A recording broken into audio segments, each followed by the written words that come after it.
बहुत समय पहले हिमालय की ऊंची पहाड़ियों के बीच एक छोटा सा गांव था। उस गांव का नाम देवपुर था। गांव बहुत सुंदर था, लेकिन वहां रहने वाले लोग बहुत गरीब थे। खेती ही उनका मुख्य सहारा था, लेकिन कई बार बारिश न होने के कारण उनकी फसल खराब हो जाती थी।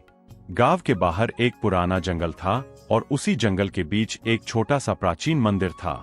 उस मंदिर में भगवान शिव जी का एक बहुत पुराना शिवलिंग स्थापित था। लोग कहते थे कि यह शिवलिंग बहुत चमत्कारी है। गांव के लोग हर सोमवार वहां जाकर पूजा करते थे। वे शिवलिंग पर जल चढ़ाते, बेलपत्र अर्पित करते और भोलेनाथ से अपने परिवार की खुशहाली की प्रार्थना करते थे। उसी गांव में एक गरीब पत्थर तोड़ने वाला आदमी रहता था जिसका नाम कालू था। कालू का जीवन बहुत कठिन था। वह रोज जंगल में जाकर बड़े बड़े पत्थर तोड़ता और उन्हें शहर में बेचकर थोड़ा पैसा कमाता था।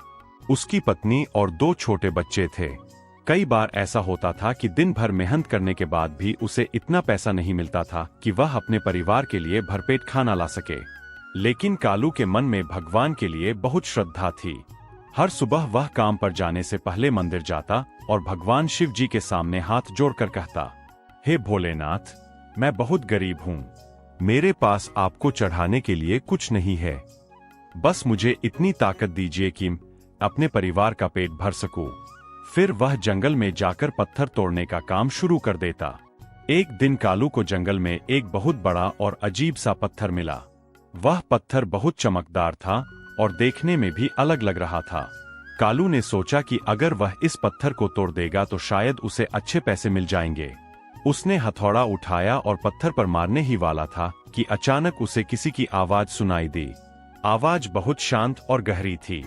आवाज ने कहा, कालू, इस पत्थर को मत तोड़ो। कालू घबरा गया। उसने चारों ओर देखा, लेकिन वहां कोई नहीं था। वह सोचने लगा कि शायद उसे भ्रम हुआ है। उसने फिर से पत्थर पर हथौड़ा उठाया। तभी वही आवाज फिर सुनाई दी, यह पत्थर साधारण नहीं है। अब कालू डर गया। वह तुरंत पत्थर के सामने हाथ जोड़कर बोला, कौन है? अगर कोई देवता है तो कृपया सामने आ जाइए। अचानक उस पत्थर से हल्की सी रोशनी निकलने लगी। कुछ ही क्षणों में वहां दिव्य प्रकाश फैल गया। उस प्रकाश के बीच स्वयं भगवान शिव जी प्रकट हुए। कालू यह देखकर हैरान रह गया। वह तुरंत जमीन पर गिर पड़ा और बोला, प्रभु, मुझे माफ कर दीजिए। मैं तो इस पत्थर को तोड़ने वाला था। शिव जी मुस्कुराए और बोले, कालू, तुम बहुत मेहनती और ईमानदार इंसान हो। मैं कई दिनों से तुम्हारी मेहनत और तुम्हारी भक्ति देख रहा हूँ। कालू ने कांपते हुए कहा, प्रभु, मैं तो बहुत गरीब हूँ। मेरे पास कुछ भी नहीं है। तब भगवान शिव ने अपने त्रिशूल से उस पत्थर को हल्के से छू दिया। जैसे ही त्रिशूल पत्थर को छुआ, वह पत्थर चमकने लगा।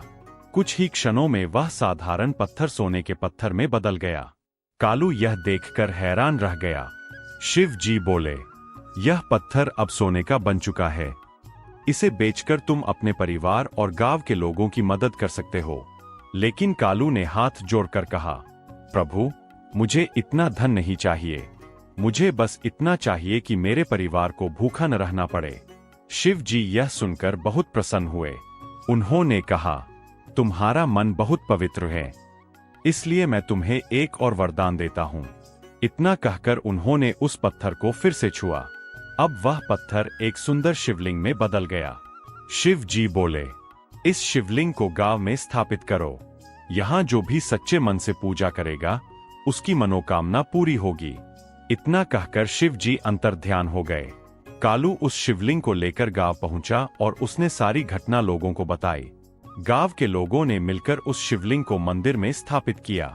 धीरे धीरे उस मंदिर की प्रसिद्धि दूर दूर तक फैल गई। लोग वहां आकर पूजा करने लगे और उनकी मनोकामनाएं पूरी होने लगीं। कालू का जीवन भी बदल गया।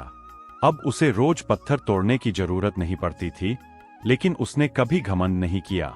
वह पहले की तरह ही सरल और मेहनती बना रहा। हर दिन मंदिर जाकर भगवान शिव को धन्यवाद देता।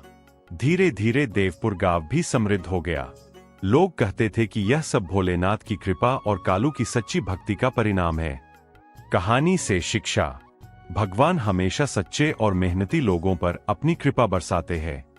जो व्यक्ति सच्चे मन से भगवान को याद करता है, उसके जीवन में भी चमत्कार जरूर होता है।